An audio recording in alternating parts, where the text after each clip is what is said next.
बिस्मिल्लाहिर्रहमानिर्रहीम, अस्सलाम वालेकुम।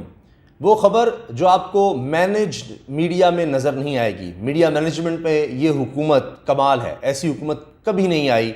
इतना आला तरीक़ा मीडिया मैनेज करने का कि जनाब जो ख़बर आप चाहें वो दबा लें, जिस ख़बर को आप चाहें उसको हाईलाइट कर दें। आपको नज़र नहीं आएगा इस वक्त अवामी मसाइल का उस तरह से ज़िक्र हो रहा हो ज़्यादातर मीडिया में। जनरल फैज़ हमीद साहब बहुत अहम हैं।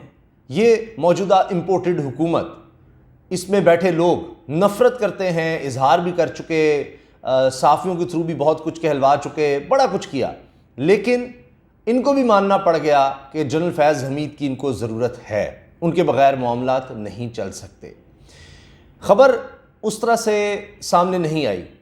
आपने ख़बर तो देखी होगी, हर तरफ चली कि जनाब नेशनल सिक्योरिटी कमेटी का इजलास बुलाया गया, प्राइम मिनिस्टर हाउस में बुलाया गया और उसमें अहम शख्सियात, अस्करी भी और इसके अलावा ज़ाहिर है कि सियासतदानों को भी बुलाया गया और उसका एजेंडा मेन था जनाब TTP से मुज़ाकरात। अब उसमें आर्मी चीफ भी थे, DGISI भी थे, लेकिन ये ख़बर तो आपको मिल जाएगी जितना मैंने अर्ज़ किया। एलामिया भी सामने आ गया, मुल्क की मजमूई सलामती की सूरत हाल पर ब्रीफिंग दी गई है, सब कुछ बताया गया है। और उसके बाद राना सनाउल्लाह साहब ने प्रेस कॉन्फ्रेंस भी कर दी और बताया कि जनाब अब ये जो भी मुज़ाकरात हैं इनको पार्लियामेंट के अंदर लाया जाएगा और उसके बाद फिर इसको देखा जाएगा कि आगे किस तरह से बढ़ना है। लेकिन क्या आपने देखा कि उस तरह से हाईलाइट हुआ हो या कहीं जिक्र ही इसका उस तरह मिल जाए कि जी ब्रीफिंग दी किसने है? लेफ्टिनेंट जनरल फैज़ हमीद ने, कोर कमांडर पेशावर ने ब्रीफिंग दी है। साबिक DGISI जनरल फैज़ हमीद, वही जनरल फैज़ हमीद जिनका नाम ले लेकर मरीम नवाज साहिबा, उनके वालिद नवाज शरीफ ने शदीद तनकीद की, क्या कुछ उनको नहीं कहा और अदालत में लिख लिख कर उनके खिलाफ जनाब दरखास्तें दी हुई हैं, प्रेस कॉन्फ्रेंसेस की हैं उनके खिलाफ। और नजम सेठी साहब तक कहते रहे जनाब प्रोग्राम्स में कि जी अब भी वो चला रहे हैं जनाब, पेशावर से चलाया जा रहा है मामलात, और जो इमरान खान के हामी सहाफ़ी हैं उनको पैगाम जनाब पेशावर से दी जा रहे हैं, फैज़ वहाँ से पहुँच रहा है, ये अल्फाज मरीम के हैं जी, फैज़ याब हो रहे हैं, फ़लाँ है। इमरान खान साहब ने कह दिया कि इनको खौफ था कि जी मैं जनरल फैज़ को आर्मी चीफ ना लगा दूँ, और ये सारा कुछ इसलिए किया गया कि जी जनरल फैज़ को किस तरह से रोकना है, वो ना आर्मी चीफ बन जाए, हम अपनी मर्जी का लगाएंगे। इमरान खान साहब हल्फिया कहते हैं कि उन्होंने सोचा भी नहीं, नवंबर आएगा तो देखेंगे। इंटरव्यूज़ में कह चुके थे कि जी अभी बहुत दूर है मामला। और पाकिस्तान की तारीख है कि अगर आप किसी को समझते हैं कि जनाब ये मेरा अपना बंदा है, मैं इसको लेकर आऊँ, तो क्या इमरान खान साहब ने तारीख नहीं सीखा? नवाज शरीफ साहब इसीलिए अपना बंदा लाना चाहते हैं कि जी उनकी करप्शन है, इतनी दौलत कमा चुके हैं, एजेंसीज के पास रिपोर्ट होती है बकौल इमरान खान, तो ऐसा बंदा लाऊं जो मुझे तंग ना करे, मेरी उन चीज़ों को ना देखे, उस तरफ ना जाए, तो क्या ले आए, कामयाब हो गए। तो इमरान खान साहब यही कह रहे हैं कि मैं मेरिट के खिलाफ कभी भी नहीं जा सकता, तो जब वक्त आना तब सोचना था। लेकिन अब बुनियादी चीज़ क्या है? इसका मतलब है कि जनरल फैज़ हमीद साहब की अहमियत कोई कम नहीं हुई इस सारे प्रोपेगेंडा और जो भी आप कह लें उसकी वजह से, और TTP के साथ मुज़ाकरात के हवाले से वही इस वक्त अहम तरीन शख्सियत नज़र आ रहे हैं। अमेरिका का अफ़गानिस्तान से इनखला होना, उसमें आप देख लीजिए कौन था जिसने ये सब काम करके दिखाया। फिर वो आपको याद है, चाय का कप हाथ में और कहा don't worry everything will be fine, everything will be okay. तो उनका वो दौरा बड़ा अहम है। मगरबी सरहद की हिफाजत आप देखिए, अफ़गानिस्तान के साथ जो हमारा बॉर्डर लग रहा है उधर क्या हालात हैं। अब जो गैर मुअय्यना मुद्दत तक यानी एक एक्सटेंड हो गई है जंगबंदी, आप देख लें कि अटैक्स में काफ़ी ज़्यादा कमी है। अब दीगर दहशतगर्द तंजीमें भी हैं, लेकिन बहरहाल अटैक्स में कमी आई है। फिर अफ़गान तालिबान पर यह दबाव डालना कि उनके इलाके में यानी अफ़गानिस्तान के इलाके से पाकिस्तान के ख़िलाफ़ कोई कार्रवाई नहीं होनी चाहिए, यह गारंटी अफ़गान तालिबान ने पहले भी दी थी, अब भी वो कह रहे हैं, उसके बावजूद कार्रवाई होती नहीं, तो ज़ाहिर उन पर दबाव था। अब भी अफ़गान तालिबान की तरफ से, अफ़गान हुकूमत की तरफ से कहा गया है कि अगर ये मुज़ाकरात नाकाम भी होते हैं, कामयाब नहीं होते, पाकिस्तान के खिलाफ हम अफगानिस्तान की सरजमीन इस्तेमाल नहीं होने देंगे। यही वजह है कि TTP पर दबाव भी है, और जाहिर है कि कोई भी चीज़, कोई भी काम ऐसा नहीं होगा जो पाकिस्तान की रियासत, पाकिस्तान के आइन, पाकिस्तान के अवाम के ख़िलाफ़ हो, उनके हक़ में ना हो। अब जाहिर है कि शायद जनरल फैज़ साहब से है या फ़ौज के हवाले से ख़दशात या इस्टेब्लिशमेंट के हवाले से खदशात, वो पीपल्स पार्टी हो, वो नून लीग के दीगर जमातें जिस हुकूमत में हैं, कि जिसको पार्लियामेंट में लाया जाए। तो वो तफसीलात भी आ जाएंगी। लेकिन अब ब्रीफिंग किसने दी है? जनरल फैज़ ने। मतलब ये कि वो इन चीज़ों को मेनली देख रहे हैं। और इमरान खान साहब का वो जुमला, वो बात याद रखेंगे, वो चाहते थे कि कुछ अरसा जनरल फैज़ हमीद और DGISI कंटिन्यू करें, क्योंकि अफ़गानिस्तान में ये सूरत हाल अभी भी स्टेबल नहीं है और मामला जो हैं कुछ बेहतरी की तरफ चले जाएं। यही कि TTP के लोग दहशतगर्द भाग कर उधर जा चुके थे, फिर अभी भी नई नई ट्रांजिशन थी, कई मसाइल थे उसमें। और जनरल फैज़ हमीद की बड़ी शुरू से ही तनकीद हो रही है जनाब। जब अमेरिका अफ़गान तालिबान के साथ मुज़ाकरात कर रहा था, उसमें तस्वीर आई कि जी उनके साथ नमाज पढ़ रहे हैं और ये सारा कुछ। मगर इतने अरसे में जिस तरह से वो लेकर चले, तो ये नज़र आ रहा है कि जनाब वो अफ़गानिस्तान में पाकिस्तान के जिस तरह से मफादात का तहफ़्फ़ुज़ करना, वो एक हीरो का दर्जा अब यानी हासिल कर चुके हैं।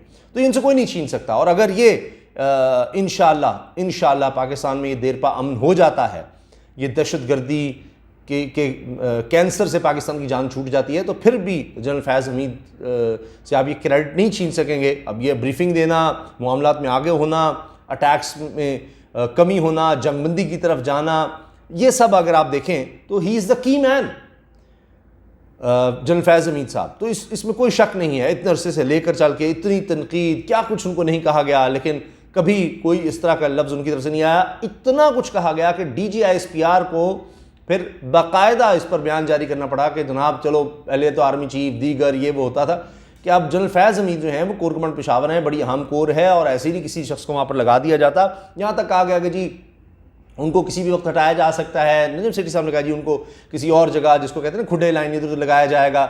यह है खुडे लाइन कि आज पार्लियामेंट की कमेटी को ब्रीफिंग अगर कोई शख्स दे रहा है तो वो जनरल फैज़ हमीद है। तो ये है जी खुडे लाइन। अब आपको यकीन आ गया। ये सब बातें ऐसे फैलाई जाती हैं। और ख़ुद इनका क्या हाल है, ख़ुद मैं इतना दुखी हुआ कि सुबह से लेकर जनाब रात तक कोई अच्छी खबर नहीं मिलती इस हुकूमत की तरफ से कि जनाब तारीख़ का सबसे महंगा टेंडर, यानी इस हुकूमत पर किसी को एतबार ही नहीं है। इन्होंने कहा जी गैस के लिए, यानी ऑफ़र आती है ना कि जी हम गैस खरीदना चाहते हैं, पाकिस्तान में कमी है, तो जी टेंडर कौन कितने में देगा, लाएं जी। उसमें एक ही बिड आई, सिर्फ एक ही बोली लगी है, कोई और आ ही नहीं रहा, और वो भी सबसे महंगी $40 की MMBTU। आप अंदाज़ा लगाएं। अब हमारी मशीद कहने जी ना लो, इतनी महंगी ली तो ये तो बिजली 30 रुपए पर यूनिट से कहीं आगे चली जाएगी। अभी के इलेक्ट्रिक का जी 11 रुपए 34 पैसे जो है ना वो पर यूनिट जनाब इजाफा करें आप फ्यूल एडजस्टमेंट में। ये तो हाल है, तो कहाँ जाएंगे लोग।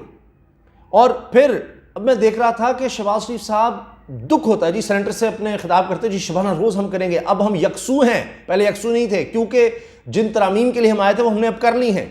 नैब जो है उसको तो हमने बिल्कुल ख़त्म कर दिया। कहते हैं ना ये नैब और पाकिस्तान साथ नहीं चल सकते, नैब और मीशत साथ नहीं चल सकते, उधर तो खात्मा कर दिया, बर्बादी कर दी। यानी करप्शन अब आम, कोई नहीं पूछना, विफाकी सूबाई कोई बंदा है, काउंसलर तक है, कोई इस तरह का बंदा है आप उसको नहीं पूछ सकते। अगर आपने कोई चीज़ किसी नैब के अफसर ने कोई बताई किसी को तो 1 साल कैद उसको हो जाएगी, 5 साल तक कैद हो जाएगी। आपने अगर गलत रेफरेंस बनाया तो कौन बनाएगा रेफरेंस, क्या करेंगे। तो बिल्कुल उसका खात्मा कर दिया। और अब शहबाज शरीफ साहब इस बात को कि जी हमने ये तरामीम कर दी, इलेक्शन तरामीम कर दी, तो दोस्तों का ख्याल था हमने करनी ज़रूरी है, तो इसलिए हमारी तवज्जो इस तरफ थी। अब हम यकसू हैं और 14 माह गुजारेंगे। ये अब यकसू हुए हैं और उसका नतीजा देख लें कि दालों की कीमतें अब यूटिलिटी स्टोर पर भी, जिन्होंने 2000 का बार बार कहते थे, यूटिलिटी स्टोर पर कहाँ कीमतें चली गई हैं, हर चीज़ की कीमत बढ़ गई है। यानी दालों की 1 किलो कीमत 100 रुपये तक चली गई है, 28 रुपये से लेकर पता नहीं 100 रुपये तक इजाफा हो गया है मुख्तलिफ दालों की कीमतों में। अब जनाब ये भी आया यूटिलिटी स्टोर, जो कि 1% लोग ये तो उसी की कीमत दिखाते नहीं, इतना रिलीफ दे दिया। वो आम आदमी को रिलीफ कहाँ पहुँचता है, 1% लोगों तक शायद पहुँचेगा। यूटिलिटी स्टोर कौन जाएगा, लाइनों में लग के बेचारे लोग जाते हैं। अब जनाब साबुन भी महंगा हो गया। अब ये कहेंगे पहले ही हमने कहा था चाय का इस्तेमाल छोड़ दें, फिर चीनी का हमने कहा जी छोड़ दें। अब कहेंगे जी साबुन के बगैर भी नहाया जा सकता है, तो साबुन का इस्तेमाल भी छोड़ दें। दालें महंगी हो गई, कोई बात नहीं, दाल कम खाएँ ना, तो चंद दाने आप लगाएं, गिन के दाल के दाने डाला करें कि जितने अफराद हैं उस हिसाब से बस 10-10, 20-20 दाने सोच लें दाल के रो डालें। इस तरह के ये लोग काम कर रहे हैं और इस तरह के मशवरे दे रहे हैं। और ख़ुद देखिए क्या किया है कि जनाब काबीना का साइज़ बढ़ा लिया है। जिस हुकूमत के पास जहर खाने के पैसे नहीं है, उसके पास 3 वज़ीर ममलकत का दर्जा देने के लिए 3 और लोग शामिल करने के लिए, यानी उन्होंने काबीना का इमरान खान से तो ज़्यादा चले गए ना कि इमरान खान से हम स्कोर तो ज़्यादा करें, किसी और काम में नहीं आगे जा सकते, वो भी इन्होंने कर दिया है। ये तो इनका हाल है। तो अपनी कारकर्दगी देखें और फिर बातें करनी होती हैं। मिफ्ताह इस्माइल साहब कह रहे हैं 2-3 माह में सारा कुछ ठीक हो जाएगा, 2-3 माह तक आपकी हुकूमत रहेगी। खुद अपनी कारकर्दगी देखें, और जो कोई काम कर रहा होता है जनरल फैज़ हमीद की तरह कोई बंदा, तो उसको ये काम नहीं करने देते, उसके खिलाफ जनाब प्रोपेगेंडा, उसके खिलाफ बातें करो, और फिर ज़रूरत पड़ेगी तो उसको जनाब बुला लो जी, ब्रीफिंग भी वो देगा, मामला को भी आगे चलाए, मगरबी सरहद की हिफाजत पर वो देखे, और आपसे बुरा भला भी आप उसको कहें, आपसे इस तरह की बातें भी सुने। तो अल्लाह करे जनाब इसमें भी जिस तरह यहाँ से अमेरिका का इनखला है, अफ़गानिस्तान में अफ़गान तालिबान की गवर्नमेंट आती है, और उसके बाद अब ये सारे पाकिस्तान को महफूज बनाने के लिए जो मुज़ाकरात हो रहे हैं, अल्लाह करे कि ये यानी किसी भी तरह से पाकिस्तान में अमन हो, और अब पार्लियामेंट में चला जाएगा जी, ये भी शौक़ पूरा कर लें, और अल्लाह करे कि देर पा अमन पाकिस्तान में आ सके। तो फिर जनरल फैज़ हमीद को यकीनन ये क्रेडिट जिस तरह पहले कई चीज़ों का है, इसका क्रेडिट भी उनको जाएगा। अल्लाह हाफ़िज़।